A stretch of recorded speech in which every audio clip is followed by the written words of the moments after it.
at the ICJ, which after 6 months of atrocity has in a very legal and precise way outlined the genocide that is happening right now in Gaza.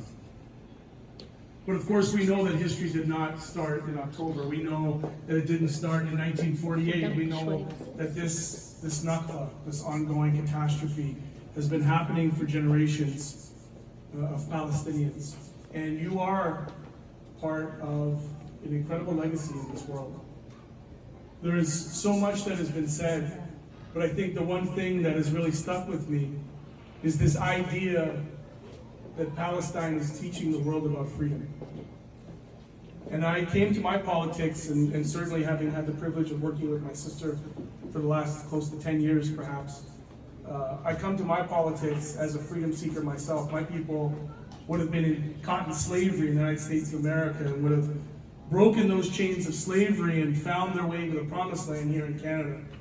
In fact, my people would have been some of the first refugees of these lands. And so when people say, how do you come to these politics? Is it that you have lots of Palestinians in your city? Did you grow up with lots of Palestinians? And to be truthful, the answer is no. I didn't. But I did grow up a student of history, understanding what the struggles of apartheid South Africa looks like, understanding what the struggles of my people would have been. And I want for others what I myself and my family found, which is freedom and liberation. And I can share with you, sisters and brothers, that in part of my work over the last 5 years as a federal member of parliament, responsible for international relations, responsible for holding this government accountable to this mythology in this country, this Canadian dream of being honest brokers of peace and diplomacy in this world. This is who we say we are. But I think these last 6 months have proven this is absolutely not who this government is and has been. It's my brother. Come. Let's give a round of applause to my brother, Dr. Arwood.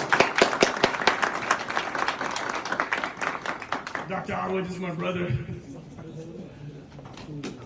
I joke around sometimes. I feel like I talk to him on the phone more than my spouse sometimes. But as you know, politics are relational, and he has been a brother of mine since being elected. And so I go back to this idea of who it is we say we are in the world. There's so many people like yourselves who picked Canada. You chose Canada to be your home because you were told and you believed in the story that we tell the world that we are honest brokers of peace and diplomacy. And if I could be political, this government abandoned the Palestinian people in this country. Turned their back not just on Palestinian people, but turned their back on international law. Shame. And as a small party, we are not perfect, and certainly there's been no greater shame in the recent history in the way in which our provincial presidents treated my sister, Sarah Jama. But I can share with you federally, from October 11th, the first thing we did when we got back into session was we demanded an emergency debate on Gaza. And on October 11th, we called for a ceasefire. We called for humanitarian access. We called for international law. We called for food to be sent through. 6 months it took this government. Multiple times I would stand up in the House of Commons and ask the Prime Minister, how many deaths would it take for him to find the courage to finally call for a ceasefire? And I can tell you this, that in the success that we had with our Opposition Day motion, many of you who are following closely, I know that you know better than anybody what happens when it comes to Palestinian politics. You know all the resolutions, you know all the dates, you know all these key moments, and you know that when we tabled that Opposition Day motion, that we did it with the basis of calling for a Palestinian statehood, or recognition of a Palestinian statehood. In the negotiations that happened, tends to be the case, in order to have it passed for the ceasefire and the arms embargo and the banning of extremist settlers and making sure that the ICJ is supported by Canada, you need to know that that was negotiated out. But here's what I'm what I'm here to tell you in my very, obviously you're the experts, I'm not the experts, but in working with experts in your community, experts like Dr. Artie Amisis, that I had the privilege in that debate to stand up and to put onto the record the legal fact of the state of Palestine. That you don't need Canada to recognize Palestinian statehood because Palestinian statehood exists. It is a judicial fact in law. It is meets all the pillars of the 1933 Montevideo Convention. It is recognized by 140 countries. It has the ability to negotiate with states.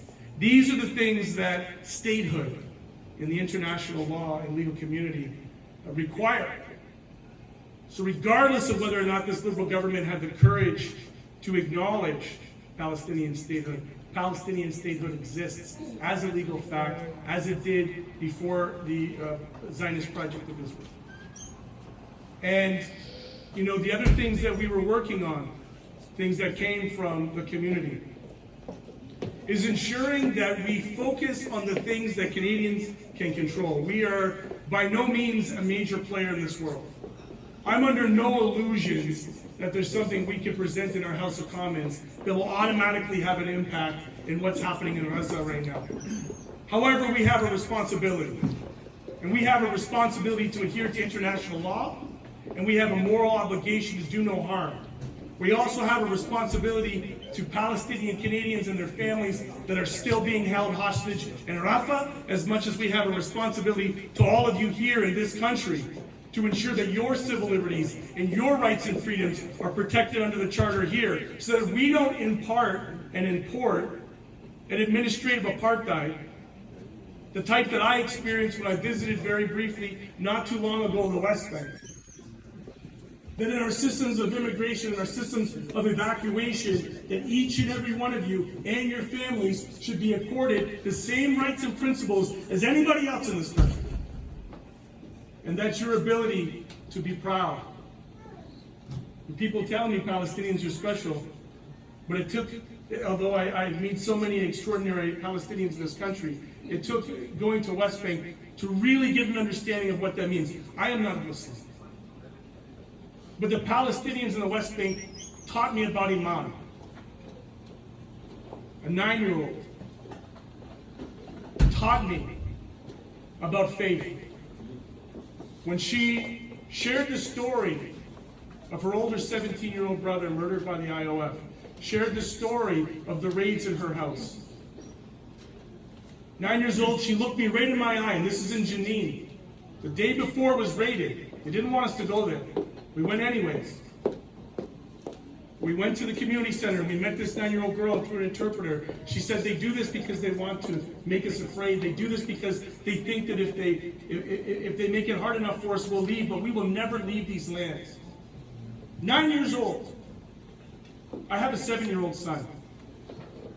We're so blessed in this country. I have never known war. I have been just blessed to be born in this place that hasn't known war. And I think about my 7-year-old son. And then I think about what that 9-year-old girl had to experience in her life. How her childhood was robbed from her. But in that space, I'll tell you that what she taught me was actually hope. Because when we arrived to the Jenin camp, and for those of you who are following what's happening there in the West Bank, I don't have to tell you about what's happening in Gaza. I don't want to get into that. You know better than I do. I won't. But I will say this. We can't take our eyes off the West Bank too. Even if October 7th never happened and those atrocities never happened in the West Bank, in Gaza, what's happening in the West Bank is also genocide and is also an apartheid system. And so that little girl in that moment, she left me in awe. And if I ever had any doubt seeing what the Israeli and extremist settlers had done to Jenin, tore up the roads, and the people would come and fix them again. Come back the next day, tear them up again. Damage the water systems, make sure the sewage runs into the water to poison the water systems there. Shooting the water tanks on top. Bombing the UNRWA facilities. Bombing the houses in retribution for people that weren't even in that family. They were maybe cousins from another place in the occupied territories.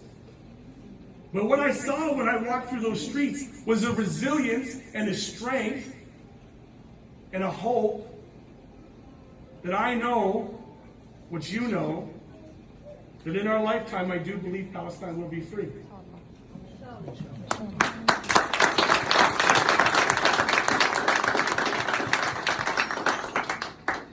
That's a lesson my sister taught me, who's paid multiple professional sacrifices in just a very short period of time. More in 1 year than most politicians do in a lifetime, for having principle, for having solidarity with the idea of liberation and freedom.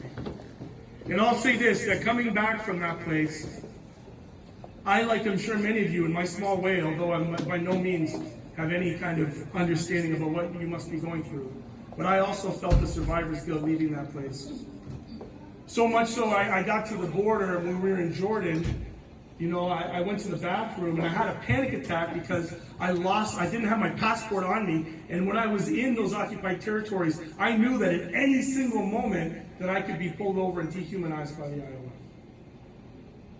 And to my shame and horror, the contemplation that there too could be Canadians involved in those dehumanizing and subjugating practices of the IOF. I had an opportunity to meet with people from Yahoo Shul, from Breaking the Silence.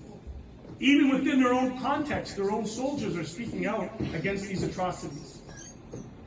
Indeed, Palestine is teaching the world about liberation and freedom.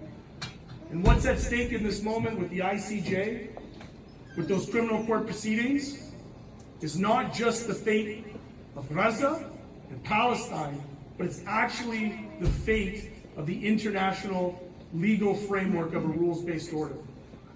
That if in this moment Israel can act with impunity, without any accountability, then that means all Geneva Conventions, the forced starvation, Article 54 of the Geneva Conventions, the forced starvation of the population is absolutely prohibited under international law, and yet those trucks are stuck at the border. They're not just turning their back on Palestinians, they're turning their back on international law. And so I'll say this, that although that motion that we had, and I don't expect you all to have the privilege and ability to follow politics on the Hill. That's my job, it's not yours.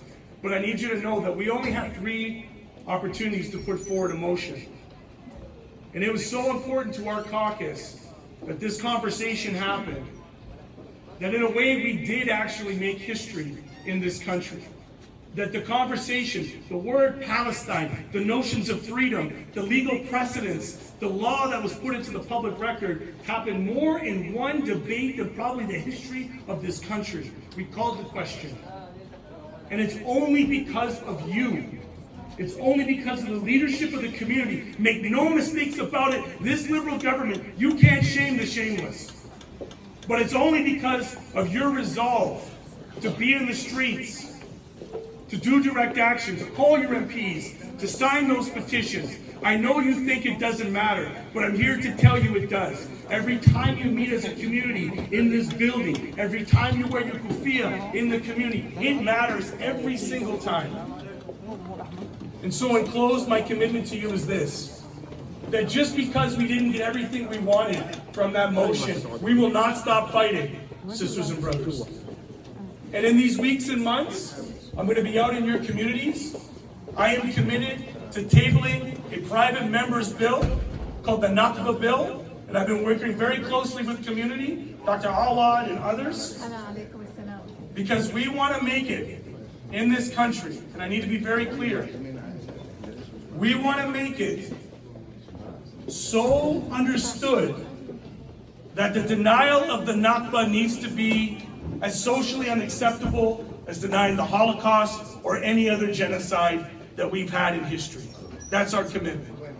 And our commitment is to continue to fight for you, to protect your civil rights and liberties, to make sure you're not targeted at your workplaces, that your families aren't targeted with violence, to make sure that the police don't target you for wearing a kufiya, that you have the right to protest as protected under your charter.